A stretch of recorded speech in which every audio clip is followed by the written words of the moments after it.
यानी ग्रोथ में एक्वायर करने की भी कंपनी कोशिश कर रही है, वहां से भी फायदा मिल सकता है। तो हमें लगता है अगले 2 साल में आसानी से 15-16% की CAGR रहनी चाहिए। तो FY 25 के नंबर्स पे अगर 40 टाइम भी ट्रेड करता है तो ₹600 के लक्ष्य के हिसाब से मैक्स हेल्थ केयर है हमारा मिड कैप फंडा।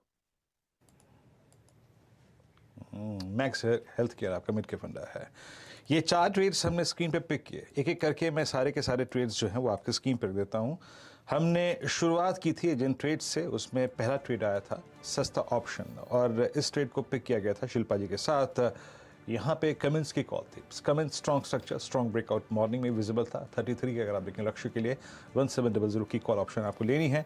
राजेश सतपुत्र जी ने पिडलाइट को पिक किया था, वो एक स्ट्रॉन्ग यहाँ से पुल बैक रिवर्सल जो है वो एक्सपेक्ट कर रहे हैं for possible target of 2400 on the high side, 2345 का स्टॉप लॉस। और मानस ने पीएफसी को पिक किया था, याद रखिएगा, वहाँ पे वो एक स्ट्रॉन्ग मोमेंटम एक्सपेक्ट कर रहे हैं, 169 का लक्ष्य, 1757 का स्टॉप लॉस है। और शरद अवस्थी जी ने यहाँ पर जो ट्रेड पिक किया वो इनफैक्ट वो याद रखिएगा वो कैश का ट्रेड है, मैक्स हेल्थ केयर, आपकी स्क्रीन पे 600 का लक्ष्य है। अच्छा शरद जी बताइए, होली कब मना रहे हैं, कल या फिर परसों? कल ही मनानी पड़ेगी, छुट्टी हमारी कल ही है।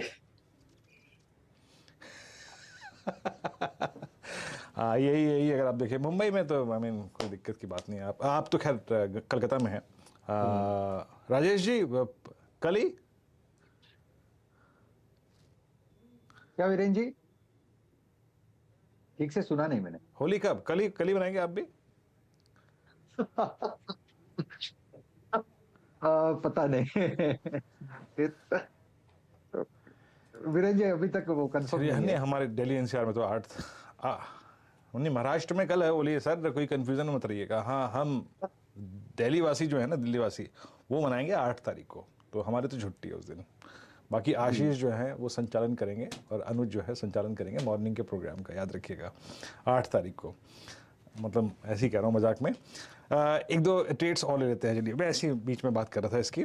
जरा इस मार्केट में एग्जैक्टली जब इंडेक्स हायर लेवल पर टिका नहीं, थोड़ा सा अगर आप देखें प्रॉफिट बुकिंग मोड में आ गया, याद रखिएगा जो शब्द का इस्तेमाल किया मैंने, प्रॉफिट बुकिंग मोड में आ गया और इंडेक्स हायर लेवल पर टिका नहीं, मैं इस प्रोस्पेक्टिव से यूज़ कर रहा हूँ क्योंकि ये एक सैंडविच सेशन है, कल फिर छुट्टी है। जरा एक बार मार्केट ब्रेथ को देखते हैं। सुबह लॉन्ग प्लस शॉर्ट कवर दोनों को मिला के जो एग्रीगेट फिगर थी वो थी 166।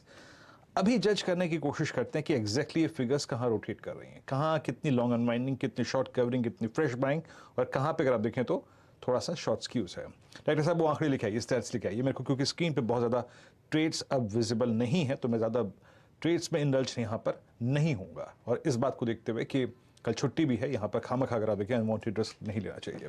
लेके आइए, अगर आप इस वक्त कंसोलिडेटेड फिगर देखें स्टिल इट्स 160, दैट मीन्स अगर आप निफ्टी को देखें जो करीब करीब हायर लेवल से 60-70 पॉइंट रिट्रेस हुआ है, लेकिन ब्रेथ में मार्केट की कमजोरी नहीं है। स्टिल ये करीब करीब 140 के आसपास की, 150 के आसपास की, याद रखिएगा। 37 में अगर आप देखें शॉर्ट बिल्डअप है, 6 में अगर आप देखें लॉन्ग अनवाइंडिंग है। लेकिन आइए लॉन्ग का आंकड़ा कहां पर है, लॉन्ग बाजार कहां कहां पे ढूंढ रहा था या फिर इनिशिएट कर रहा था। लॉन्ग्स के अगर आप देखें जो कंटेंडर्स थे, ओके डॉक्टर साहब कुछ बोल रहे हैं तो प्लीज बताइए मेरे को, एक बार मैं देखना चाहूंगा। लॉन्ग का आंकड़ा नहीं है, ओके कोई बात की बात नहीं है, मैं आपको स्क्रीन बताता हूं कि एग्जैक्टली लॉन्ग कहां कहां पर विजिबल है। सबसे स्ट्रॉन्ग लॉन्ग बिल्डअप जिन स्टॉक्स में है, याद रखिएगा, वो है एमजीएल, आईजीएल, ओएनजीसी, ये 4 सबसे बड़े स्टॉक हैं, याद रखिएगा। और मिड कैप आईटी में यहां पे अगर आप देखें तो आज एक फर्स्ट सोर्स में सबसे स्ट्रॉन्ग बिल्डअप है, एनबीएफसीज में पावर फाइनेंस कॉर्पोरेशन में, और साथ ही साथ मिड कैप आईटी में बिरला सॉफ्ट, एक और स्ट्रक्चर जहां पे काफी बिल्डअप अच्छा खासा है लॉन्ग साइड पे। और शॉर्टिंग आज हुई है ब्रिटानिया में, जी एंटरटेनमेंट में, और साथ ही साथ डालमिया भारत में और जिंदल स्टील में, मतलब मेटल्स में अगर आप देखें तो आज शॉर्टिंग हुई है। मानस एक बार जरा जीएसपीएल का चार्ट देखिएगा आपकी स्क्रीन पे, बार बार 596, 600 की रेंज से फिजल आउट होता है, आज फिर बैकफुट पे आया। कोई क्रिटिकल लेवल मानस जिंदल के लिए? देखिए जनरल की जहां तक बात है, हमने मेटल क्षेत्र में फिर से आज प्रॉफिट बुकिंग जरूर देखी, लेकिन यहाँ पर अभी ये कहना कि रिवर्सल है, ये थोड़ा जल्दी है। 20 डे मूविंग एवरेज के ऊपर अभी भी स्टॉक ट्रेड कर रहा है, और जब तक ये 570 के ऊपर ट्रेड करता रहेगा, आई थिंक गिरावट पे खरीदारी करने का ही ट्रेड लेना चाहिए। अंडरटोन बुलिश, और ये मान के आप चल सकते हैं कि शायद 600 या 605 तक के स्तर देखने को मिलेंगे। तो अगर आप ट्रेडर हैं तो आप इस गिरावट पे खरीदारी कर सकते हैं 570 की स्टॉप लॉस के साथ।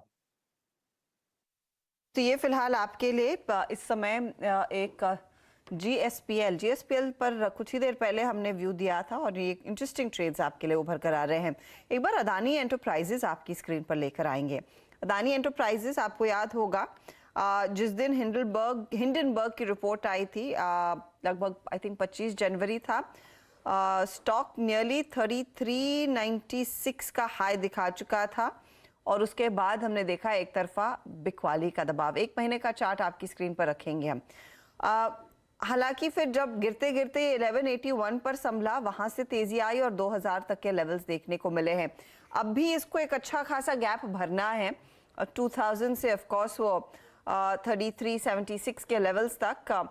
लेकिन इस पुलबैक में आपने क्या कुछ स्टॉक खरीदा है शरद अवस्थी, कंस्ट्रिंग GQG जैसा या फिर गोल्डमैन सैक्स जैसा एक बड़ा निवेशक सामने आया? कंपनी ने ऑफ कोर्स अपने पे आउट्स की जो पूरा कैलेंडर है उस पर काफ़ी कॉन्फिडेंस के साथ कहा है कि जो पेमेंट्स होंगे वो इन टाइम होंगे और कुछ पेमेंट्स तो वैसे भी कर दिए हैं। जो अतिरिक्त खर्चा हो रहा था कैपेक्स पर वो नहीं हो रहा है, वहाँ पर एक फुल स्टॉप या कॉमा लग गया है फॉर द टाइम बीइंग। इस रिकवरी में अगला मूव क्या आपको लग रहा है? ये स्टॉक फिर अपने previous glorious highs, if not the all time high, लेकिन जहां से टूटा था वहां पर पहुंचेगा? मुझे लगता है बेटर होगा कि वहां तक रिकवर नहीं करे, क्योंकि वहां पे वैल्यूएशंस बहुत अबनॉर्मल हो जाती हैं और फिर कोई भी निगेटिव चीज आएगी तो रिएक्शन काफी स्टीप आएगा।